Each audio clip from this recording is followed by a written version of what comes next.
हिमाचल प्रदेश की पांगी घाटी के मुख्यालय किलाड़ में हाल ही में एक महत्वपूर्ण कार्यशाला का आयोजन किया गया। सेवा संस्था और ग्राउंड ऑफ एशिया के संयुक्त तत्वावधान में आयोजित इस एक दिवसीय कार्यशाला में पांगी घाटी के होमस्टे संचालकों ने भाग लिया। कार्यशाला में आवासीय आयुक्त पांगी रमन घरसंगी मुख्य अतिथि के रूप में शामिल हुए। अपने उद्बोधन में श्री घरसंगी ने पांगी घाटी में पर्यटन की अपार संभावनाओं पर प्रकाश डाला।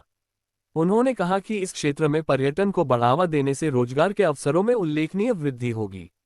उन्होंने स्थानीय लोगों से अपने पारंपरिक मिट्टी के घरों को संरक्षित करने का आग्रह किया, इन्हें पर्यटन के लिहाज से बेहद आकर्षक बताया और साथ ही आय का एक अच्छा साधन भी बताया।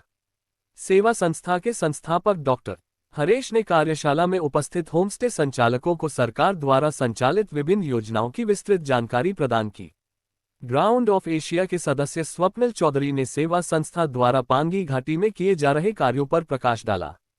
कार्यशाला के दौरान एक महत्वपूर्ण पहलू ये भी रहा कि सुराल क्लस्टर को एक टेलीस्कोप और एक दूरबीन तथा हिल्लू टुवान क्लस्टर को एक स्कोप और एक दूरबीन प्रदान की गई। यह उपकरण पर्यटकों को खगोल विज्ञान का अवलोकन करने, ग्रहों, तारों और आकाशगंगाओं को करीब से देखने तथा घाटी के वन्यजीवों का अवलोकन करने में मदद करेंगे। कार्यशाला का समापन पर्यावरण दिवस के उपलक्ष्य में पौधारोपण कार्यक्रम के साथ हुआ। ये कार्यशाला पांगी घाटी के सतत विकास और पर्यटन को बढ़ावा देने की दिशा में एक महत्वपूर्ण कदम साबित होगी। इससे न केवल स्थानीय लोगों को रोजगार मिलेगा बल्कि क्षेत्र का संरक्षण और पर्यटन के माध्यम से आर्थिक विकास भी होगा।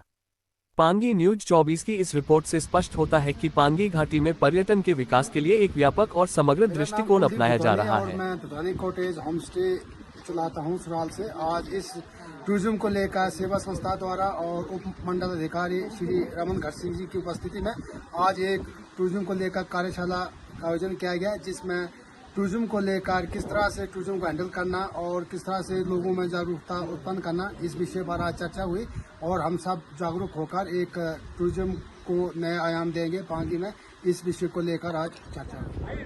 आज यहाँ पर डॉक्टर हरीश जी की अध्यक्षता में और साई पांगी की अध्यक्षता में टूरिज्म पर सभी होमस्टे स्टेट होटलों को इनवाइट किया गया था और मीटिंग बुलाई गई थी। इसमें काफ़ी गहन चर्चा हुई, जिसमें पांगी वैली में टूरिज्म पर अपार संभावनाओं को देखते हुए उन्हें गाइड किया गया।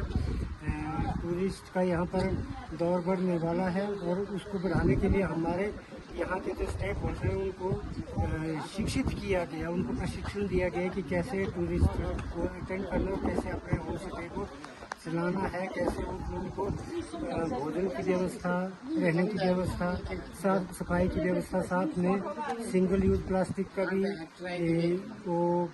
सफाई का भी ध्यान रखने के लिए किया गया। बाकी सभी से ये कहा गया कि भाई कहीं भी शीशा प्लास्टिक हो उसको खुद भी नियंत्रित करने की कोशिश करना है। बाकी अभी आगे पैराग्लाइडिंग की भी यहाँ पर काफ़ी संभावनाएं हैं।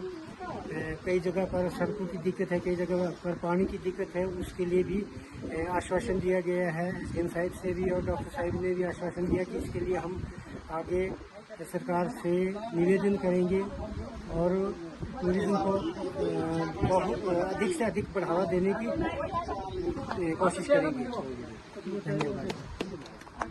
आज तारीख 5 जून किलाड़ में एसडीएम साहब के अध्यक्षता में और हमारे सेवा के संचालक डायरेक्टर डॉक्टर हरीश शर्मा इनके पूरे नियोजन में एक कार्यशाला और कंसल्टेशन वर्कशॉप आयोजित की गई थी।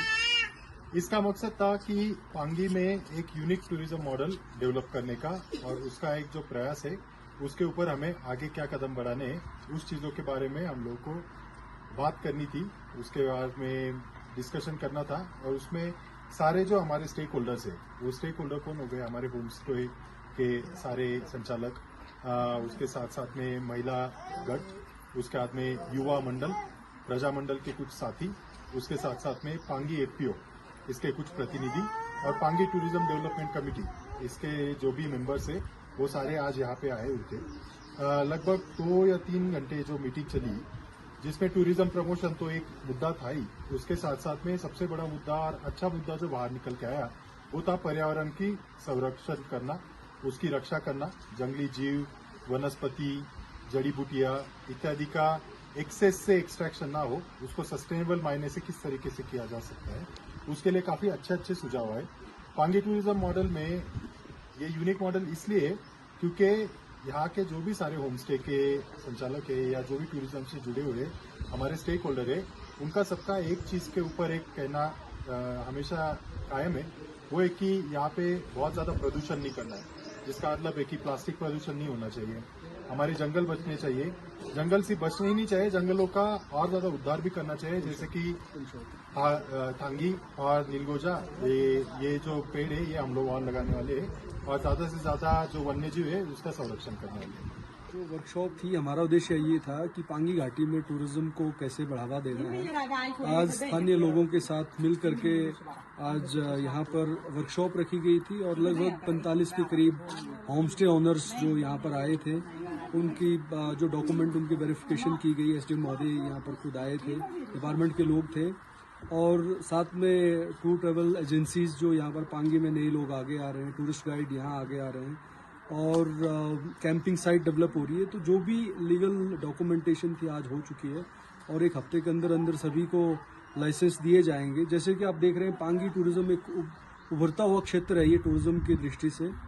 बहुत सारे लोग साच पास से, मनाली से पांगी घाटी की तरफ आ रहे हैं और हम उम्मीद करते हैं कि आने वाले टाइम में टूरिज्म स्थानीय लोगों के लिए एक अल्टरनेट लाइवलीहुड का एक सोर्स ऑफ लाइवलीहुड बनेगा और लोगों के इनकम में इजाफा होगा, इकोनॉमी में सुधार होगा, ऐसी हम उम्मीद करते हैं और आने वाले समय में टूरिज्म को और बढ़ावा दिया जाएगा।